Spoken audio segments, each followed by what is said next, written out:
is the new Hyundai Creta Electric. It's no secret that Hyundai was working on this car. They already had an EV in India, the Ioniq 5, but that is expensive. This is aimed at the masses. The attempt here is to build on the already popular Creta brand. It's got so much goodwill, and this is going to help the electric movement for Hyundai. There's a lot to talk about this car. It is obviously based on the regular Creta, but there's a lot that's new as well. You get a modified platform, you get a lot of new features on the inside, and obviously the big talking point is the EV drivetrain, and we're going to get into the nitty-gritties of what that is like to drive. So welcome to Evo India, and welcome to our review of the new Hyundai Creta Electric.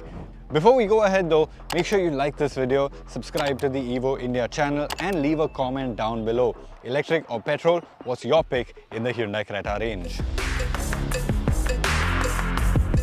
Let's start by talking about the face. The Creta EV's face, it does resemble the Creta N-Line's face with this split design. You've got the LED elements up top, and you've got the charging port right here in the nose. So open this up, you've got the charging port with charging indicators over here. The nose has this pixel effect, which is a reference to the Ioniq series and their pixelated lights. And lower down, in the bumper, you've got active aero flaps. These active aero flaps essentially open up for cooling, but they can also shut to give the car more aero efficiency and therefore more range. Otherwise, it looks very familiar and similar to the Creta. I really like this matte blue paint. It looks very cool. Lower down, you've got your skid plates, bumpers, and all the usual stuff on the front. Now, when you come over to the side, there are some interesting bits over here.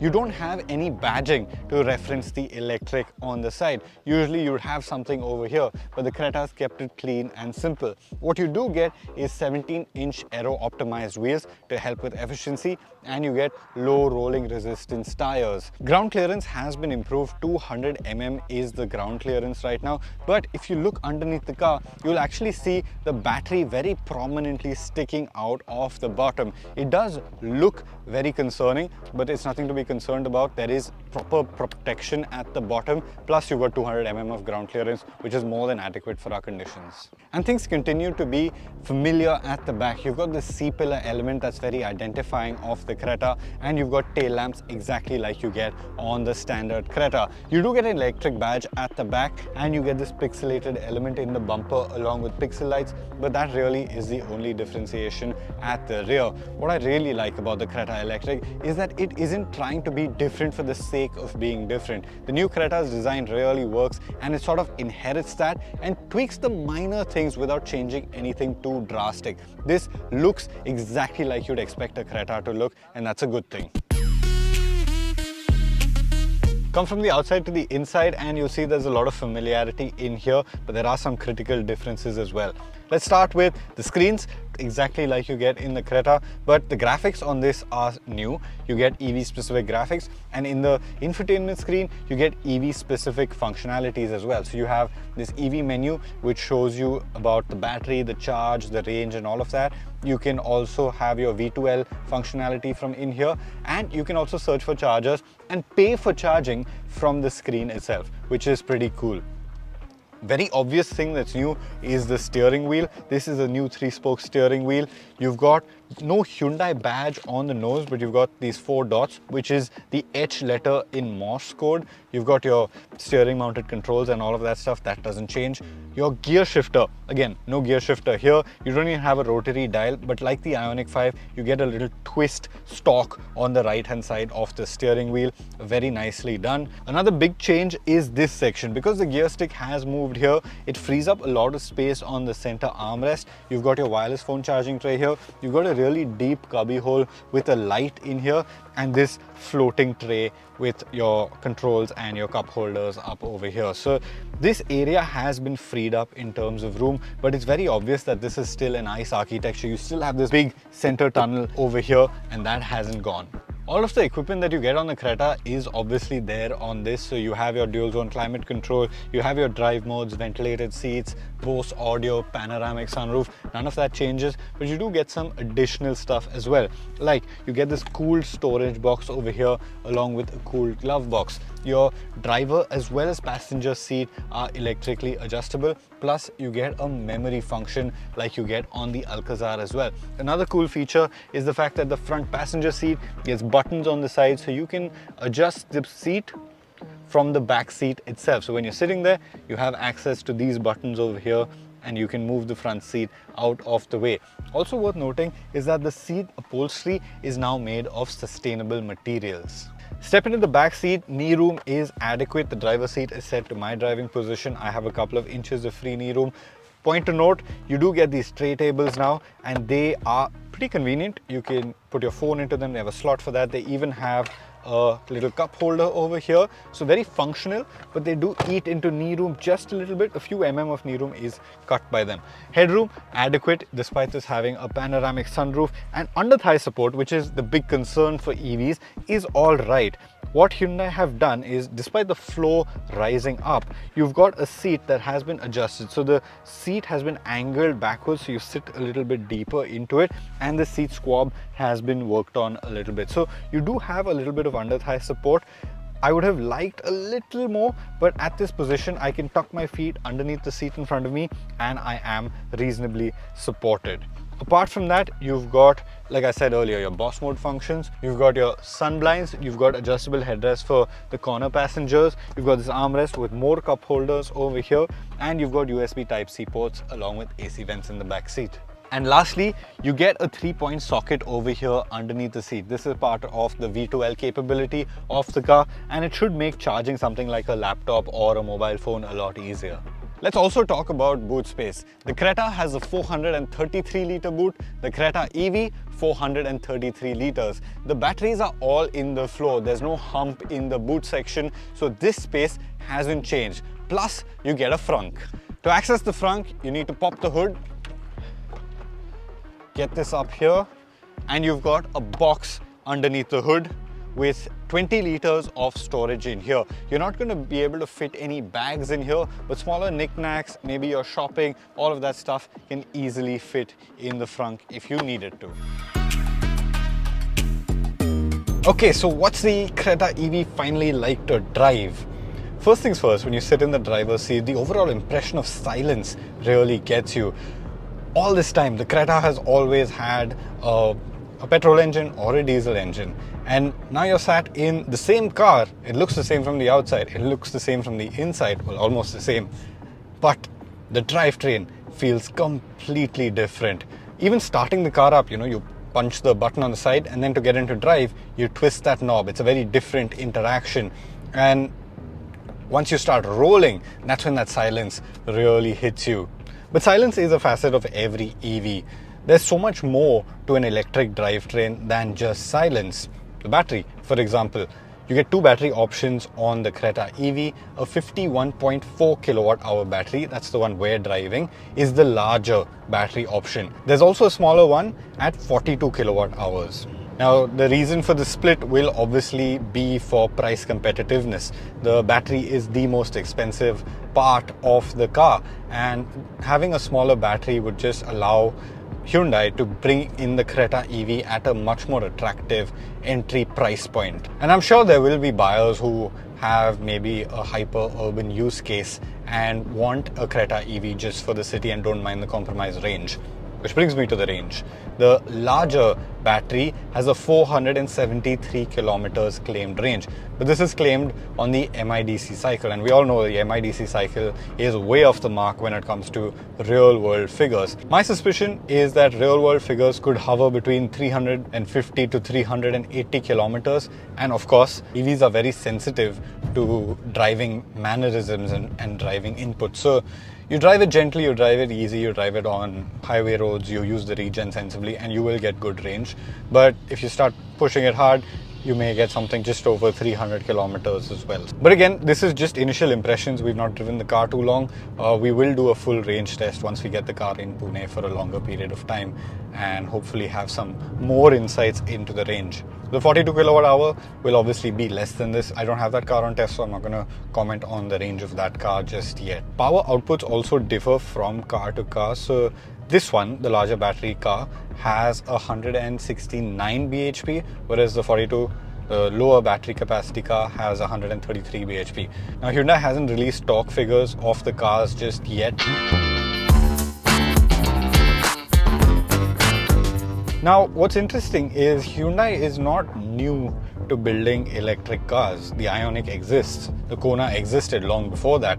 So EVs are not a new thing to Hyundai. And I think that shows in the way this whole thing has been integrated. You know, sometimes when manufacturers are building EVs for the first time, you will notice some integration issues. Maybe the throttle doesn't work as you wanted it to, or the brakes don't work as you wanted them to. And that sometimes can just get a little annoying while you're driving it, but this is very seamlessly integrated. The learnings from the Ioniq, I'm sure, have really helped with the development of the Creta EV. And to be fair, a lot of the things are shared. You look at the BMS, the battery management system, that is straight from the Ioniqs. So the Ioniq 5, the Ioniq 9 shares their BMS with the Creta EV. Other components, you've got your motors, you've got your transmission, you've got all of that stuff. That is shared with other Hyundai cars, the Kona, the Insta.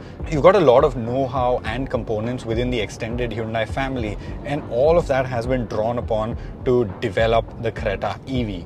What that means is, for now, a lot of the components are imported. There's no localization on the drivetrain front as of now, but the goal is to get there eventually. The upside of that is seamless integration, the way the throttle works. It's very smooth, very linear. You've got multiple ways that you can change how it works. One is the drive modes. You put it into eco and it just dulls the throttle response a little bit. I think peak power comes down as well in this mode. You put it up to normal, it gets a little more sensitive. And in sport mode, it's extremely sensitive. The lightest taps of the throttle really pick up speed very quickly. In sport mode, you also need to be very measured with your inputs, because the throttle gets so sensitive that if you're not careful, you will have a lot of undesired movements in the car because it is sensitive, and you need to be careful your passengers don't get sick. Other ways you can affect it is the paddles. You've got paddle shifters.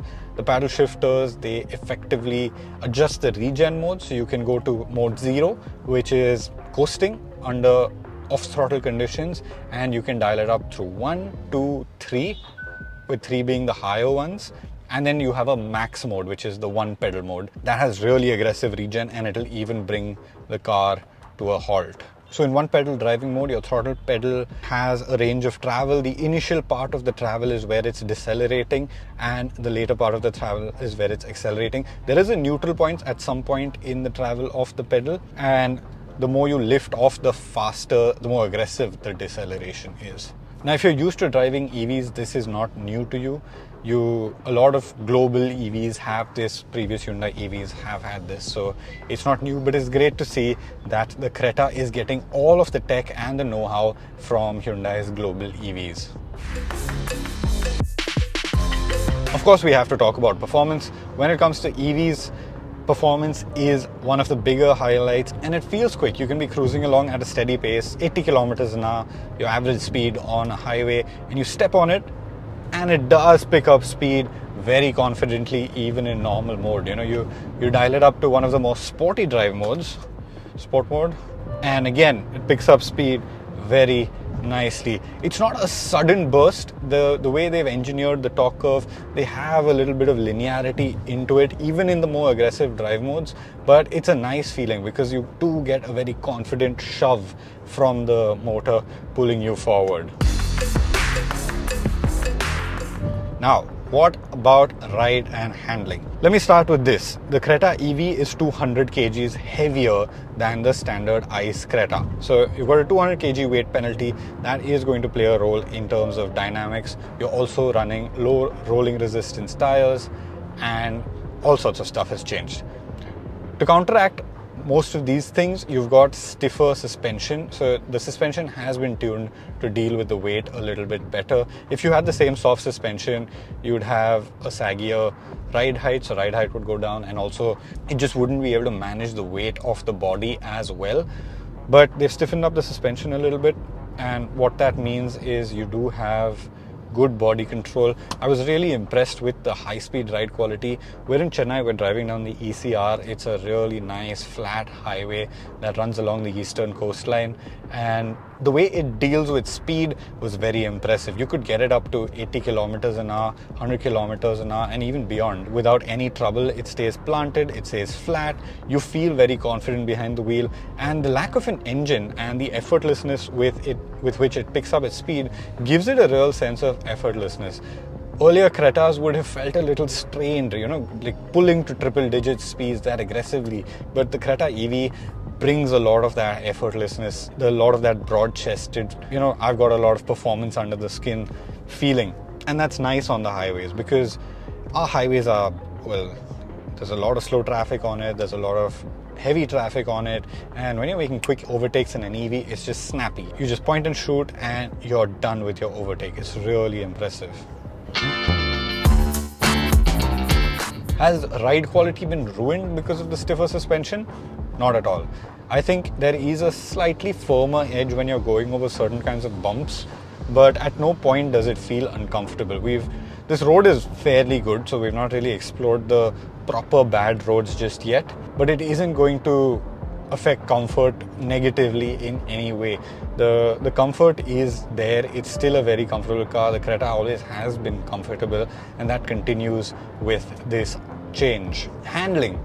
Again, the ECR, not the ideal place to test handling. You've got very long corners which don't really push the car too much. You need to be doing crazy speeds to be able to push the car in such corners. But from first impressions, I get the sense that the steering feels very connected, very nice. The Creta has improved considerably over its time in the market since the first Creta, and it does feel very poised and very confident. And crash safety, the car has been engineered such that the load paths deal with crash in a manner that doesn't affect the battery. Now, we don't have a BNCAP crash test rating for this car yet, or even for the ICE Creta yet. But one of the big talking points at the ICE Creta launch of this generation and this facelift was about reinforcement and how it's been reinforced for safety. So I think in due time that will happen. We will get a safety rating, but at the moment we don't have one. This car does get 6 airbags as standard. You do get electronic safety A's, and you do get ADAS just like on the regular Creta. Let's talk about charging times as well. The Creta EV, it will be provided with an 11 kilowatt wall box. Charging times on that 10 to 100% will take 4 hours and 50 minutes. Then you've got the ability to DC fast charge as well on your public charging infrastructure. At the moment, the Creta EV can accept 50 kilowatt chargers. At that speed, it'll take about 58 minutes from 10 to 80%. But in the future, there will be a software update later this year that will allow it to accept up to 100 kilowatts. So that is going to come, and your charging times will go down if you can find a charger fast enough. And interestingly, if you buy the car now and it doesn't have the 100 kilowatt charger, you will get an over-the-air update. So even cars that are sold right now will be allowed to charge at 100 kilowatts in the near future when that update does arrive. Overall, honestly, I'm very impressed because this feels like a very well done car. There are no rough edges, there are no corners cut. There doesn't feel like it's trial and error in any sort of the way. All of the learnings have been done on older cars, the Konas, the Ioniqs were really a show of strength for Hyundai, and now they've pulled all of that global technology, brought it into India and put it into their bestseller in the country. And I think that's only going to go down well. The Creta EV, honestly, very well done. It is going to have a tough time, there's no doubt about that. The market is maturing. You have the ZS EV, you have the Curve, now you have the Mahindra BEVs. All of them are going to want a little bit of this tiny EV pie. Today it's still a tiny portion, but it's growing, and they're all going to be fighting tooth and nail for it. Overall, I'm really impressed with the Creta EV. I think it's a smart move from Hyundai. putting an electric drivetrain in one of their most popular models. It's got a lot of competition, so it will be an uphill task. You've got the new Mahindras, which are its biggest threat, but you've also got the new Maruti SUV coming along, which is going to be electric. In the market already, you have the ZS EV, the Windsor, the BYD Atto 3, the Curve EV. All of that is going to be going up against the Creta EV. Lots of competition, but I think it's simple and its sophisticated driving experience will work for it. Pricing, we don't know yet, but I expect it to be between 16 and 23 lakhs ex showroom when it comes out. Until then, if you're in the market for an electric SUV, this is certainly one you should have your eye out for.